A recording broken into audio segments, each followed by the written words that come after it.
Somewhere in the ancient world, a woman in her late 40s notices her cycle has stopped. Not for one missed month, for good. She has no test, no chart of averages, in most surviving languages, not even a settled word for what's happening. What her body is doing, though, is something almost no other mammal on the planet does. Outside of humans, a full stop to fertility followed by decades of continued healthy life shows up in exactly a small handful of species. Orcas, a couple of other toothed whales, and almost nothing else. Even chimpanzees, our closest living relatives, don't get this. Evolution doesn't usually keep something this strange around for free. And here's the myth that gets in the way of even asking the question, that ancient women didn't live long enough to reach this point at all. You've heard some version of it. Life expectancy back then hovered around 30, so that number is doing something sneaky. It's an average, dragged violently downward by the staggering number of children who died before 10, and the women who died in their 20s giving birth. Survive those two danger zones, and ancient demographic records from Rome to Egypt say you had a genuinely good shot at reaching your 50s, 60s further, which means in nearly every ancient civilization we have records for, there were women who reached the far edge of their fertility and kept living and aging for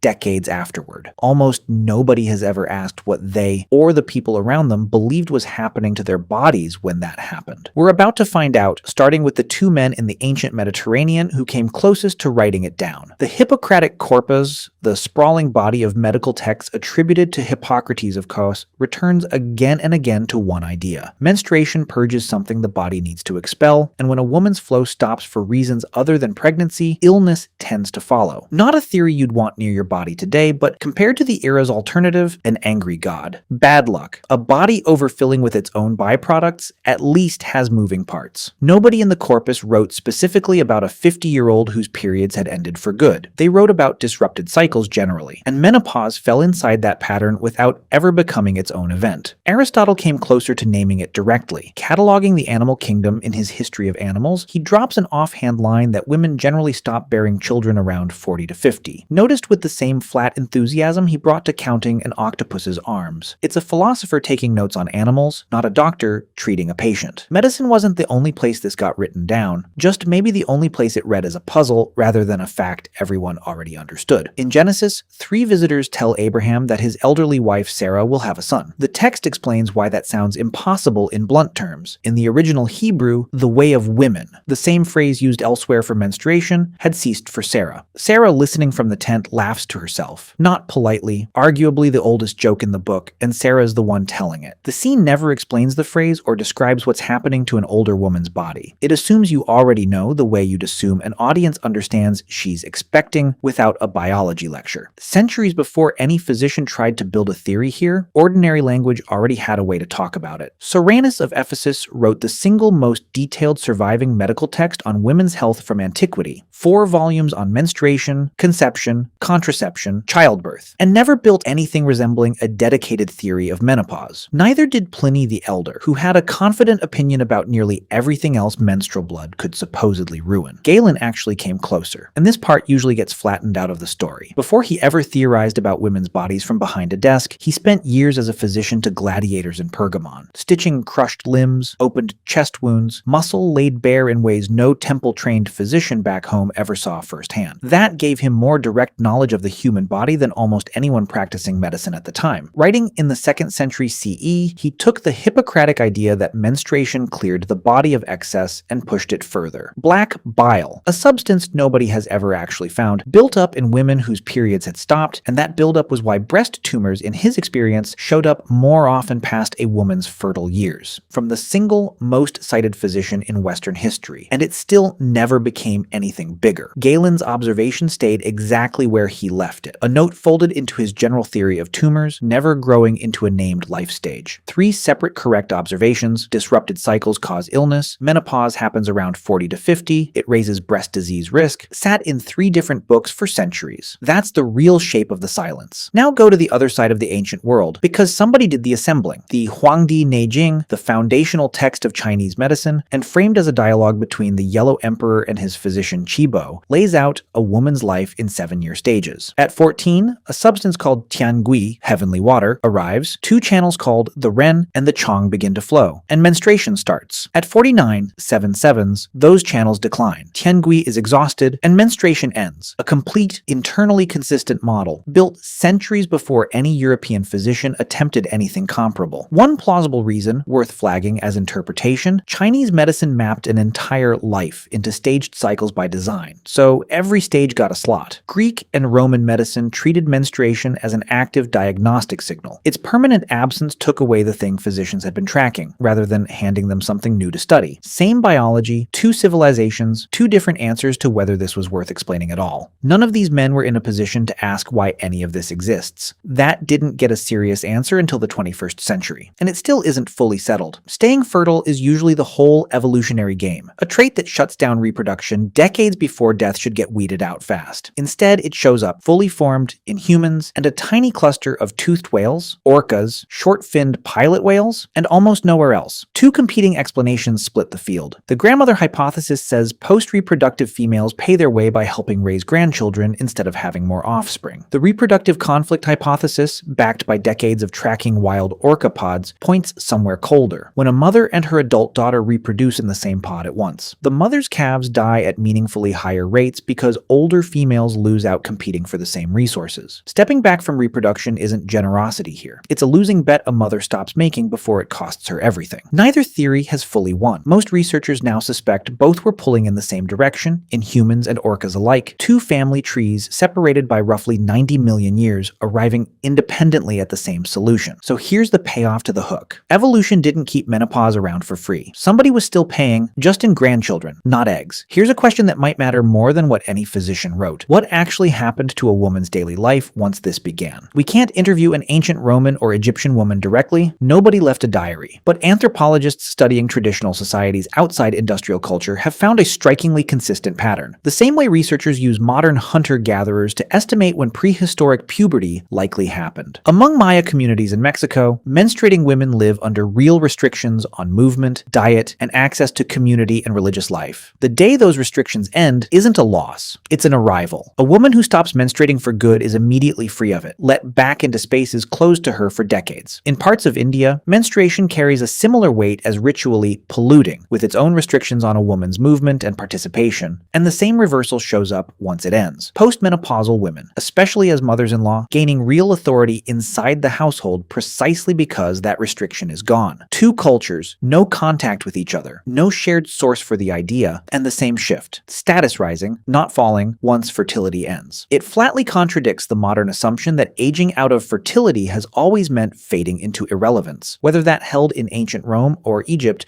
nobody can say for certain. But it fits neatly with a species where post-reproductive women turn out to do some of the group's most demographically important work. The word menopause did not exist in any language until 1821. Thomas Sydenham, the English physician known in his own time as the English Hippocrates, spent years in the late 1600s cataloging what he called hysteric fits in women. Later physicians would read some of those case descriptions as early clinical accounts of the menopausal transition. Closer than antiquity, but still not a theory. An observation buried inside a completely different diagnostic framework. Charles-Pierre Louis de Gardin finally built the theory in 1821, coining the word from Greek roots, men, month, and pausis, stop. Before him, doctors reached for vague phrases, the change of life, or the critical age, which to modern ears sounds less like a diagnosis and more like a phase you'd assign to a nuclear reactor. Gardin didn't just name something. He invented the modern idea of menopause as its own medical event, and mostly framed it as a source of disease, a framing that stuck for the better part of 2 centuries. Women's bodies have done exactly this for as long as women have existed. Decades of life evolution appears to have built in, not merely tolerated. What changed wildly was whether anyone thought it worth writing down, and whether it cost a woman standing in her community or handed her more of it. It was never really a medical question. It was always a cultural one, answered differently every time it was asked, and the asking never stopped. The silence never fully closed either. As of 2023, the NIH's entire annual budget for menopause research came to roughly $56 million, a rounding error next to research spending on conditions affecting men in similar numbers. That same year, Warner Brothers spent close to $150 million just marketing the Barbie movie, nearly 3 times what the country spent researching a life stage half of humanity goes through. A 2019 survey of graduating medical residents across family medicine, internal medicine, and OB/GYN found fewer than 7% felt adequately prepared to manage patients going through menopause. 2,000 years after 3 physicians noticed a fragment of the fact and moved on, medicine is still in its own way, leaving the pieces unassembled. Go back to 5th century BCE Greece, the tradition of medicine we still name after its founder. A physician in the Hippocratic Corpus notes that a woman's disrupted cycle tends to bring illness, and moves to the next case. A few decades later, Aristotle is halfway through a book about octopuses and pigeons, and adds one more line: women generally stop bearing children around 40 or 50. Centuries after that, Galen notices breast disease clustering in women whose periods have stopped, and files it away as a fact about tumors, not womanhood. 3 men, 3 correct observations, none of them realizing they were circling something almost no other mammal on Earth experiences. Something orcas do, something pilot whales do, something evolution appears to have built on purpose, paying for it in grandchildren rather than eggs. It would take more than 2,000 years, a completely different civilization on the other side of the planet, one French physician with a habit of coining Greek words, and decades of researchers tracking whale pods off a coastline none of these men ever knew existed, before anyone finally connected what those 3 observations were actually describing. She stopped bleeding, and mostly, for most of history, almost nobody wrote down what anyone thought that meant. That silence was never proof that nothing was happening. Her body had already run the math. It just took the rest of the world 2,000 years to catch up.